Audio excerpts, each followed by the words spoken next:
Gajwel Pragnapur municipal 6వ ward BRS party బలపరిచిన బొగ్గుల స్వప్న సురేష్ ని భారీగా గెలిపించి ఆశీర్వదిస్తే అభివృద్ధి చేసి చూపిస్తానంటూ ఈ సందర్భంగా వారు మాట్లాడుతూ బొగ్గుల స్వప్న సురేష్ అనే నేను టీఆర్ఎస్ పార్టీ నుండి 6వ వార్డ్ కౌన్సిలర్ గా అభ్యర్థిగా పోటీ చేస్తున్నాను.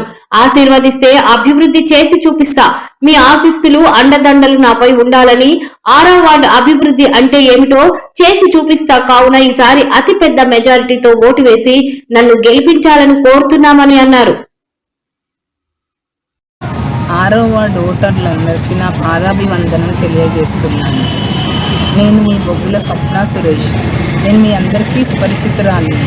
నేను గత 10-12 సంవత్సరాల నుండి మీకు అందుబాటులో ఉండి మీ కష్టసుఖాల్లో పాల్పంచుకుంటున్నాను. నేను ఎల్లప్పుడూ మీకు అందుబాటులో ఉంటూ ఉన్నాను.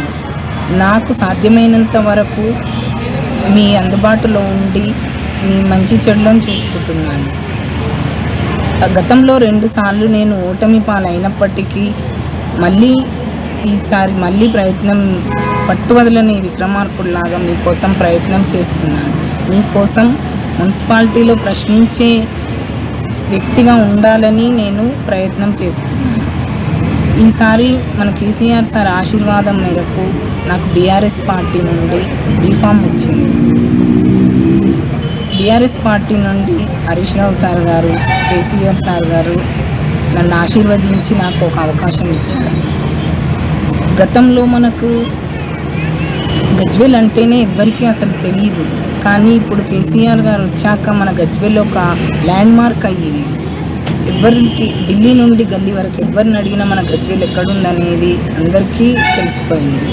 ఎందుకు మన కేసీఆర్ సార్ రావడం వల్ల మనకి సీసీ రోడ్లు కానీ మన చుట్టూ గజ్వేల్ చుట్టూ రింగు రోడ్లు మనకి అన్ని కేసీఆర్ సారు అందించారు. మనకి ఇప్పుడు నేను మన 6వ వార్డులోని ఏ ఇంటికి వెళ్ళినా మన అవ్వ తాత ఎవరైనా కానీ మనకి కేసీఆర్ సార్ గారు మనకు పింఛన్ ఇచ్చారు. ఆయన మా పెద్ద కొడుకు లాంటి వారు. మేము కేసీఆర్ సార్ని గెలిపించుకుంటాము అని అంటున్నారు.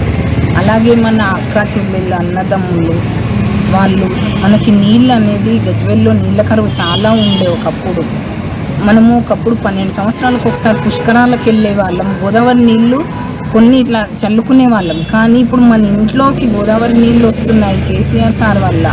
కాబట్టి మేము మా సార్ని కేసీఆర్ సార్ని గెలిపించుకుంటాం. మేము కారు గుర్తుకే ఓటేస్తామని అంటున్నారు. జనాల స్పందన అలా ఉంది. మరియు పిల్లలు కూడా మనకు గజ్వేల్లో ఎడ్యుకేషన్ హబ్ అయింది మన సార్ వల్ల. మాతా శిశు సంక్షేమ ఆశ్రమం హాస్పిటల్ అయ్యింది. మన హైదరాబాద్ యశోద హాస్పిటల్ లెవెల్లో, కార్పొరేట్ లెవెల్లో మన హాస్పిటల్ అభివృద్ధి చెందింది. మళ్ళీ ఈ 2 ఇయర్స్ మన కాంగ్రెస్ వచ్చాక మనకు అసలు ఏ అవసరాలు మనకు తీరట్లేదు. హాస్పిటల్లో కూడా డాక్టర్స్ అవైలబుల్లో లేరు. 2 ఇయర్స్ నుండి డాక్టర్స్ని వేరే సైడ్ పంపించేశారు. మనకు చాలా ప్రాబ్లమ్స్ వస్తున్నాయి. మన 6వ వార్డు నుండి మీరు నన్ను ఆశీర్వదించి మనం గెలిపించుకోండి. కారు గుర్తు కోటేయండి. నాయకత్వం వర్ధిల్లాలి. ప్రతాపన్న నాయకత్వం వర్ధిల్లాలి. జై కేసీఆర్. నన్ను భారీ మెజారిటీతో గెలిపించాలని కోరుకుంటున్నాను. మీరు చేతులెత్తి నా పాదాభివందనం తెలియజేస్తున్నాను.